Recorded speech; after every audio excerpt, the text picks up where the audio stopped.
جب ہم کسی ایئرپورٹ پہ ہوتے تھے تو استاذہ اس وقت قرآن کا ترجمہ کر رہی ہوتی تھی، کیونکہ اس وقت ترجمہ ابھی ریوائز کر رہی تھی، پبلش ہونا تھا. اچھا وہ کوئی فلائٹ لیٹ ہو جاتی تھی تو وہ بڑا ہمارے لیے دلچسپ مومنٹ ہوتا تھا. ہم 4-5 گھنٹے بھی کبھی کسی فلائٹ میں لیٹ ہیں اور استاذہ لگی ہوئی مسلسل. جیسے ہی فلائٹ ٹیک آف کرتی تھی دوبارہ سے قرآن پہ کام شروع ہو جاتا تھا.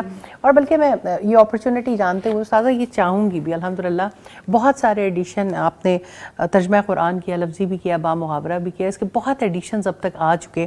لیکن مجھے جو بہت چیز موٹیویٹ کرتی ہے، لوگوں کو اس کو پڑھنا بہت آسان لگتا ہے. وہ کہتے ہیں کہ اس ترجمے سے ہمیں ایسے لگتا ہے کہ اللہ تعالیٰ ہم سے ہم کلام ہے. آپ نے اس ترجمہ کو کرتے ہوئے، کیونکہ میں نے وہ فیزز بھی دیکھی جب آپ یہ کام کر رہی تھیں، کیا چیزیں ہیں جن کو آپ نے زیادہ اس اپنے سامنے رکھا کہ لوگوں کے لیے اتنی آسانی پیدا ہو جائے؟ مجھے ترجمہ کرتے ہوئے یعنی گو کہ باقی چیزیں بھی جو ہے اہمیت کی حامل ہیں، لیکن مجھے کچھ الفاظ ہمیشہ بچپن سے بہت زیادہ متاثر کرتے تھے. جیسے ہم چونکہ، چنانچہ، پس وغیرہ. اب دیکھیں وہ چیزیں واضح کرتی ہیں بہت ساری چیزوں کو، لیکن یہ ہے کہ آج وہ مستعمل نہیں ہے، یعنی عام طور پر لوگ اسے استعمال نہیں کرتے. تو اس کی وجہ سے پھر یعنی پریشانی ضرور ہوتی ہے. لینگویج جو اب استعمال ہو رہی ہے اس کو اس میں قرآن حکیم کو لانے کی بہت زیادہ ضرورت تھی.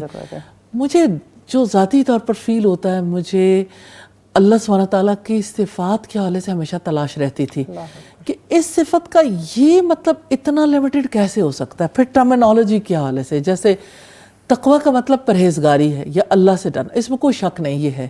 لیکن مجھے یہ ڈیفینیشن جو ہے نا تقویٰ کی، ہمیشہ اس نے بہت زیادہ میرے دل کو ہلایا ہے کہ اللہ سبحانہ تعالیٰ سے ثواب کی امید رکھ کر اس کی اطاعت کرنا اور اس کے عذاب کے خوف سے اس کے روکے سے رکنا. اب نیچرلی یہ ترجمے میں نہیں سما سکتا.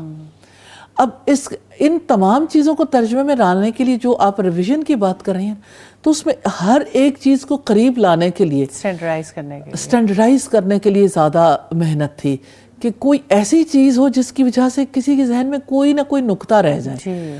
اور صفات کے حوالے سے مجھے ایسا فیل ہوتا ہے شاید حق نہیں ادا کر پاتے. مثال کے طور پر یہ کہ اللہ تعالیٰ کی صفات ہمیشہ سے ہیں کچھ صفات، اور قرآن حکیم میں اس کا بیان بھی ایسے، لیکن ترجمہ جب نارملی کیا جاتا ہے تو اس کو جو ہے وہ عنصر نارملی نہیں رہتا.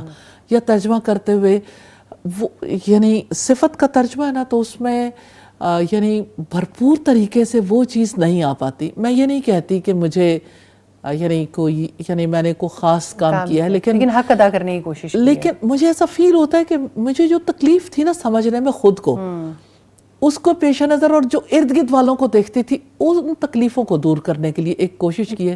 اللہ تعالیٰ خطاؤں سے درگزر کریں اور اس کو مزید بہتر کرنے کی توفیق عطا کریں. کیونکہ مجھے بہت زیادہ موقع ملا ہے، مجھے نعیم صاحب بار بار کہہ بھی رہے ہیں کہ اس کو پلیز ضرور دکھائیں.